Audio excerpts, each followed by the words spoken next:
a chi la do stasera.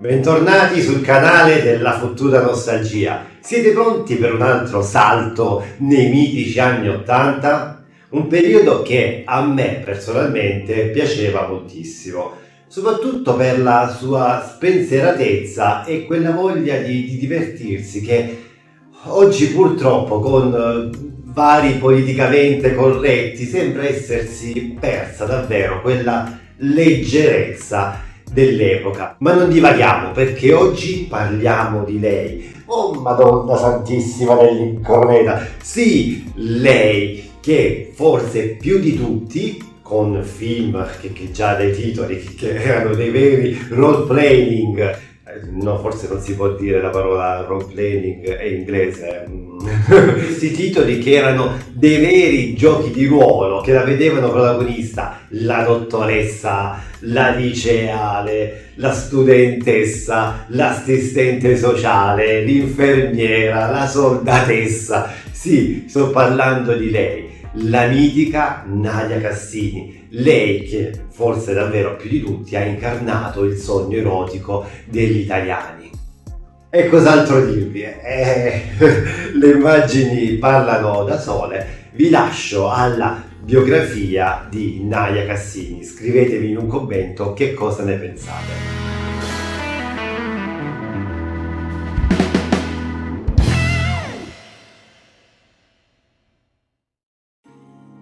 Nadia Cassini, ovvero storia di un'attrice che ha inchiodato chiunque al cinema che fu.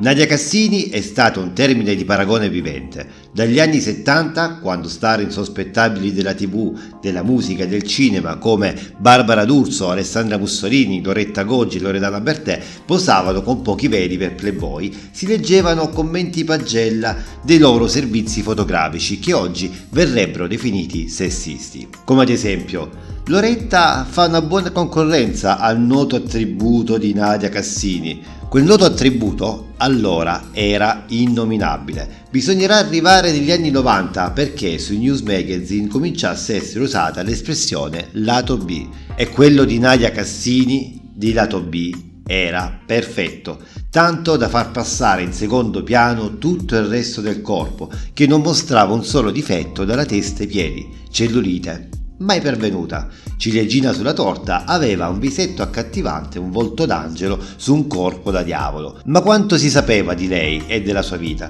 Cosa fa ora la donna che nell'epoca della commedia sexy all'italiana si divideva i fan con un'altra superbellezza esotica e Luigi Fenech? Proviamo a ripercorrere la carriera di Nadia Cassini, attrice, la sua storia e la sua vita privata. Nadia è nata il 2 gennaio del 1949 a Woodstock, nello stato di New York, e il suo vero nome è Gianna Lou Muller. I genitori erano statunitensi ma immigrati. Suo padre era tedesco e sua madre di origine siciliana. In me c'è tanto di siculo, dirà in un'intervista di qualche anno fa. Entrambi erano attori e la piccola Gianna Nadia è nata durante una delle loro tournée, ma poi verrà parcheggiata nella numerosa famiglia composta da nonni, zii, fratelli e cugini. Il nonno era convinto che sarebbe nato un maschietto e aveva già pronto quel Liu che le venne imposto come secondo nome, ma che le procurò un guaio. Da adulta il governo la convocò per il servizio militare, scambiandola per un ragazzo. Giovanissima, Nadia prende il volo verso il suo futuro e si dedica a diversi mestieri. È cantante di nightclub, ballerina, modella. Intreccia una relazione con lo scrittore belga Georges Simeon, l'inventore del commissario Maigret. Nel 1968 si sposa con il conte Igor Cassini, fratello dello stilista Oleg Cassini, famoso giornalista americano, ha inventato lui il termine jet set, dal quale prende il cognome che adotterà nel nome d'arte, e ha solo 19 anni. Nadia e il marito si stabilirono a Roma, dove lei sostiene dei provini. Ottiene alcune parti secondarie in film minori dal 1970 e nel frattempo la storia d'amore con Cassini comincia a perdere colpi. Nel 1971 si reca a Londra perché si è innamorata del tenebroso attore greco Yorgo Voyagis. In Italia diverrà popolare nel 1977 quando Zeffirelli lo scelse per il ruolo di Giuseppe nella serie TV Gesù di Nazareth. Con Voyagis Nadia avrà la sua prima figlia, Cassandra Voyagis. Nel 1972 intanto ottiene un ruolo di primo piano nel film britannico Pulp, diretto da Mike Hodges, e recita con un cast d'eccezione: Michael Caine, Mickey Rooney e Elizabeth Scott. Tuttavia resta molto legata all'Italia e vi farà ritorno nel 1975 per proseguire qui da noi la sua carriera cinematografica. Come per Edwidge Fenech, quelli che le proponevano erano filmetti di scarso valore artistico, ma che facevano incassi consistenti. Il ruolo che le veniva assegnato era quasi sempre lo stesso, quello dell'ingenua che attrae le attenzioni di tutti i protagonisti maschili. Del resto, Nadia Cassini, col lato B che si ritrova, colpiva molto facilmente l'immaginario erotico maschile. È questo il periodo in cui si comincia a descrivere il suo sedere come il più bello dell'intero panorama cinematografico. Nel 1979 il suo primo ruolo da protagonista è nel film L'insegnante balla con tutta la classe, poi sullo stesso filone L'infermiera nella corsia dei militari e La dottoressa ci sta col colonnello, dove ha lavorato con Alvaro Vitali e Renzo Montagnani. Sebbene i registi puntassero sempre sul suo aspetto fisico, Nadia Cassini nuda completamente non appariva mai, avendo sempre chiesto di evitarlo, anche perché Nadia, né Il Dio Serpente del 1970, diretto da Pietro Vivarelli, autore tra l'altro di canzoni celebri come 24.000 baci e Il tuo bacio è come un rock, aveva concesso l'unica scena di nudo integrale della sua carriera e non ne portava un buon ricordo. E a proposito di canzoni, ce n'è una cantata da lei che oggi è un cult trash, A chi la do stasera, che proseguiva con La mia felicità. A chi la do stasera.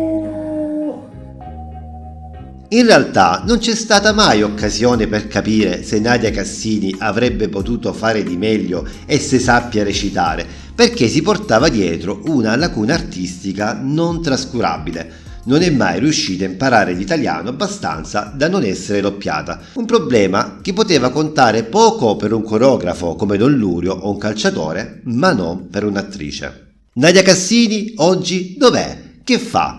Anche il legame con Voyagis non ha funzionato. Nadia Cassini racconta che a un certo punto della loro vita la gestione dei suoi soldi, di cui pare si occupasse il marito, è così sconsiderata che hanno una Ferrari in garage ma nemmeno una lira per fare benzina, e oggi quando parla di Voyagis nelle interviste lo definisce semplicemente il greco.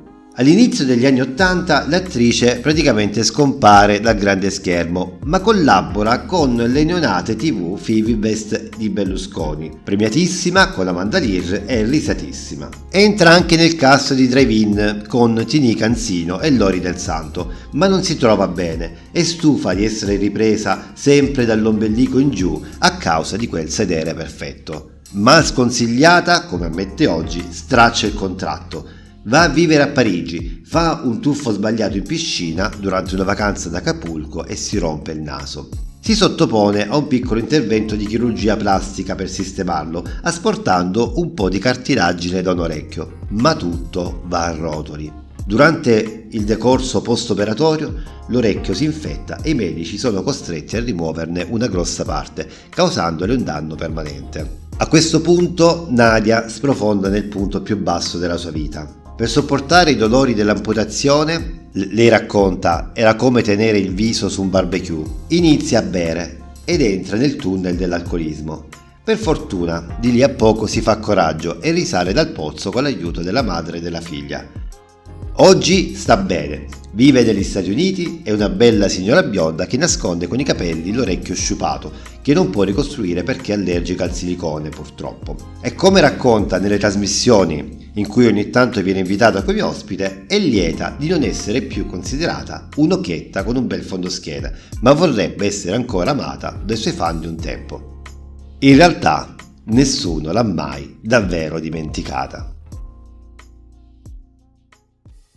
Se questo video ti è piaciuto non dimenticare di lasciarmi un like e di condividere. Iscriviti alla Soffitta di Pippo per rimanere sempre aggiornato sui miei contenuti. Noi ci vediamo alla prossima, sempre qui, sempre sulla Soffitta di Pippo. Ciao!